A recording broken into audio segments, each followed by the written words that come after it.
அனைவருக்கும் கணித வணக்கம்.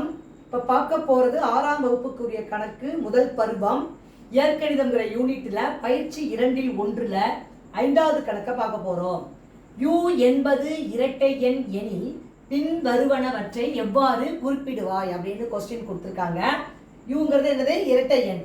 அப்போ முதல் கேள்வி, யூயின் அடுத்த இரட்டை எண் எது அப்படின்னு கேட்டிருக்காங்க. அடுத்து அப்படின்னாவே யூக்கு அப்புறம் அப்படின்னாவே என்ன வரும்? ப்ளஸ் சேர்த்துக்கணும், அவ்வளோதான். யூ அப்படியே போட்டுக்கிறேன். அடுத்த இரட்டை எண் ப்ளஸ் 2. இதான் இந்த கேள்விக்குரிய ஆன்சர் ஆகும். அடுத்த கொஸ்டின் பாருங்க, யூயின் முந்தைய இரட்டை எண் எது? அப்ப இரட்டை எண்ணா 2 போடுறோம். யூவோட முந்தையது அப்படின்னாவே -2 அர்த்தம். அப்ப ஆன்சர் என்ன வருது? யூ -2.